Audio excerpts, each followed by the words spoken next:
Good afternoon. My name is Ben Glassman, and I'm the United States Attorney for the Southern District of Ohio.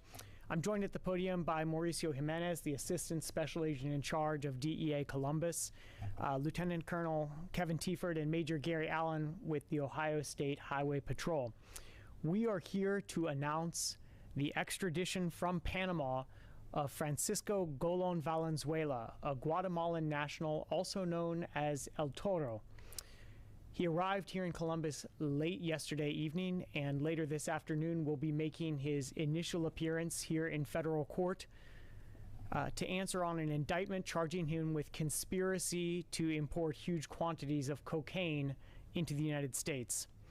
The grand jury for the Southern District of Ohio returned the indictment that we're talking about here today in September 2018, and it has been under seal.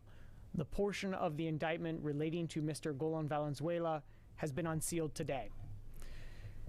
Now, before going further to talk about this particular case, I want to give my standard disclaimer about indictments and criminal charges, which is they're just allegations.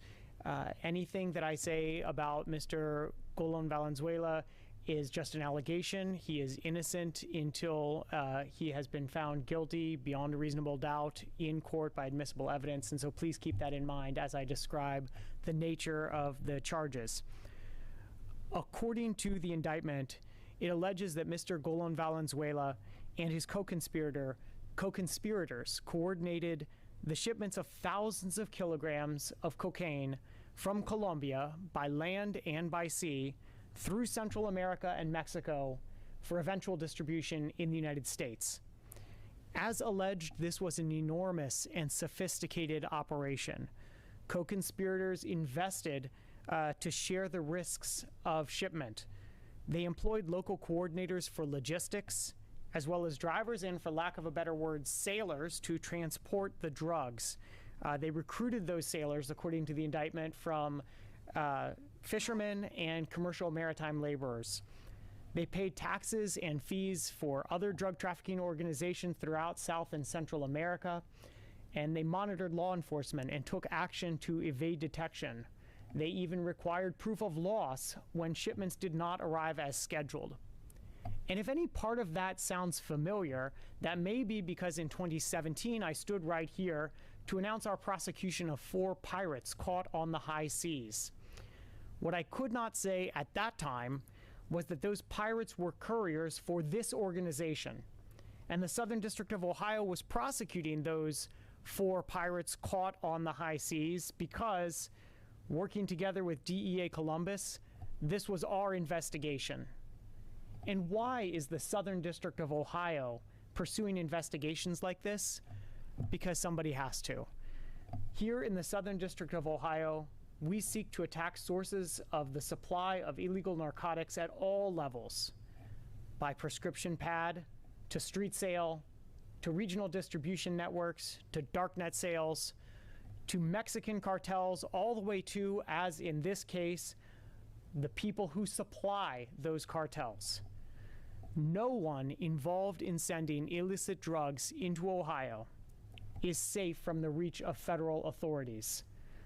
And that includes defendants like Mr. Golon Valenzuela, who is alleged to have been one of the suppliers for an organization that was sending the drugs, the cocaine, from Colombia all the way here to the United States. These kinds of cases are possible only because we're bringing to bear the combined resources of law enforcement from across agencies. I want to thank first and foremost DEA Columbus for leading this outstanding investigation, along with the international offices of the DEA in Central America and South America and our international partners.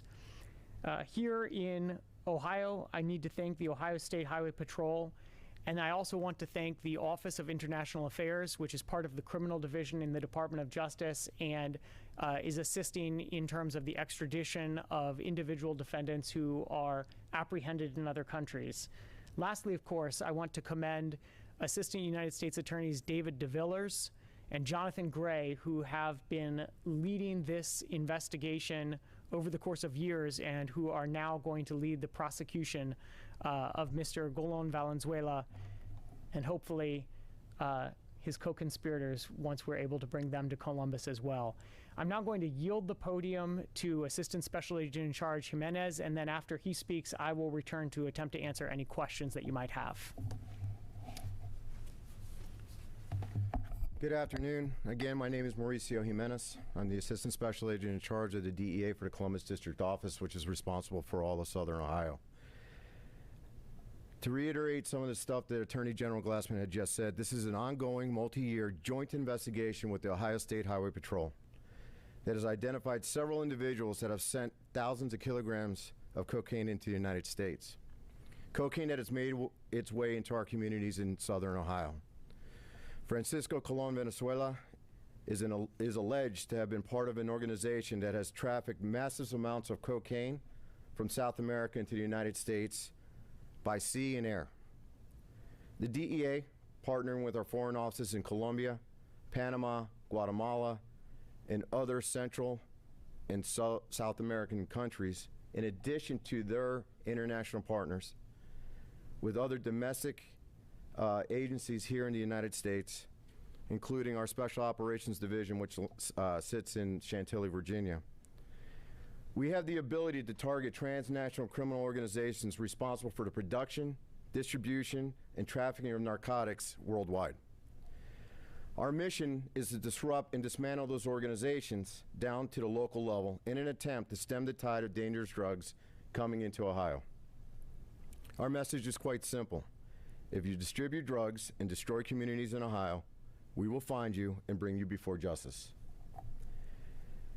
It is Red Ribbon Month, a time dedicated throughout the United States to pledge to live a drug-free life. The DEA also honors the sacrifice, honors those who have made the ultimate sacrifice in the fight against drugs and the violence that is often associated with drug trafficking. The DEA encourages everyone to educate themselves about the dangers of illegal drugs and the misuse of legal drugs by visiting www.getsmartaboutdrugs.com. Thank you. Questions? Where did Columbus fit in this supply chain or pipeline? Was this the end point, and were they distributed to local communities or outside of Ohio? So the way that this works is that, as a general matter, large-scale drug trafficking into the United States principally goes through Mexican cartels. The Mexican cartels need suppliers.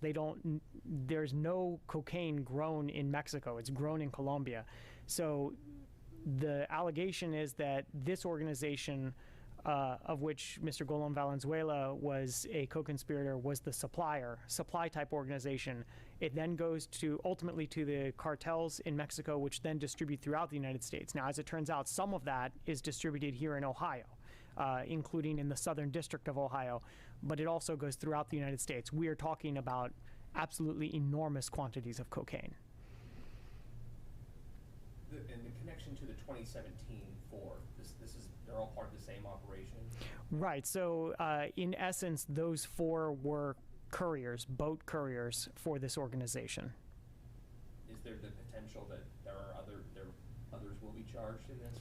Yes. In fact, as I mentioned, the operative indictment here was returned by the grand jury over a year ago, and it charges several individuals. I believe there are 7 other people currently charged in the indictment, as to whom the indictment has not been unsealed. So yes, certainly other people are currently charged, and then it is our hope, of course, ultimately that we can charge everyone who has any connection to the organization in any way. Understanding you can't disclose what's in the sealed court documents, are these other 7 folks international in nature? Yeah, I think we can say that much, that generally speaking, when we have targets who are not in custody, just in general, we want to keep those charges under seal until they are in custody. And then, in addition to that general principle, again with specific variations, but generally speaking, when we're talking about dealing internationally with multiple other countries, the United States has different relationships, including different treaty obligations with all of these various countries. So as a very general matter, we don't want to unseal those charges until we either have the person making their initial appearance here in Columbus, or at least we're sure of the extradition abroad. What can you tell us about the circumstances of his arrest and his capture? I will allow ASAC Jimenez to speak to that. Without getting into too much detail, us working with our foreign partners out of Panama, we were able, through the U.S. Attorney's Office in the Southern District of Ohio, to send out a red notice, which is basically an arrest warrant outstanding for international people. He was spotted, and they were able to effect the arrest for us. That was in Panama? I believe so, yes. When? Several months ago. It's November, thank you. Yeah, almost a year now. And November of 2018. so then what happens between the time of arrest and where we are today? Extradition process. It's not TV where it happens in 60 minutes, so it takes a minute for it to actually happen, so. State Patrol obviously is here. I'm familiar with their efforts to crack down on drug trafficking on our highways and such. Have you been able to specifically trace cocaine from this operation to stuff that's been sold in Ohio? Yes. You haven't, I mean, Yes. and how do you do that? There are. I was going to say made by Mr. Guatemalan, Venezuela, or whatever, right? Yeah, no, I mean, it's a whole matter of basically deconflicting investigations to make sure that, drugs that are stopped by Ohio State Highway Patrol, working together with DEA, that we are identifying all of the various different investigations and then overlapping where, working through the chains of supply ultimately down to the local level. So that, for example, as I mentioned, we are simultaneously prosecuting street level sales and regional distribution networks. So it's a matter of matching up those investigations with international ones to see how they match up.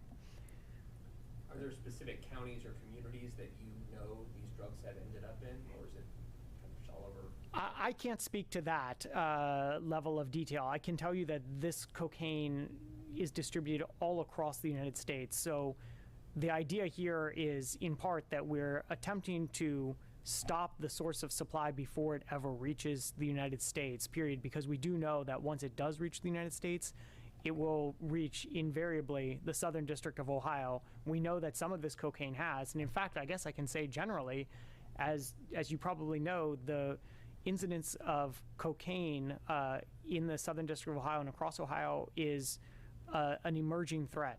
So even as we are working to ensure that we are doing our best to control the opioid crisis and reduce that, we have to make sure that we're not replacing that with a crisis of stimulants, cocaine, as in this case, as well as methamphetamine, especially when those are laced with fentanyl, as we have increasingly seen. They're deadly, and so we want to make sure that we're doing everything possible to stop those drugs from ever reaching here. In fact, that gives me an opportunity to say, for those folks who may be watching at home and wondering how they can contribute to this particular fight against overdoses and overdose deaths in Ohio, this Saturday is DEA Take Back Day.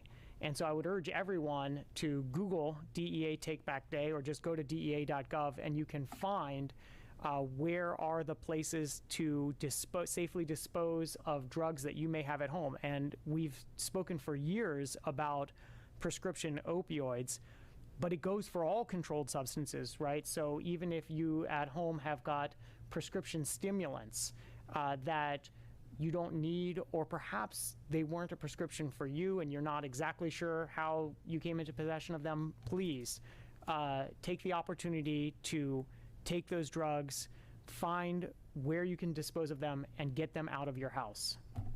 What do we know about this suspect? Does he have local ties? Has he spent time here in Central Ohio? To the best of my knowledge, the first time that he was in Central Ohio was last night. Thank you very much. Thanks. Thank you. Thanks.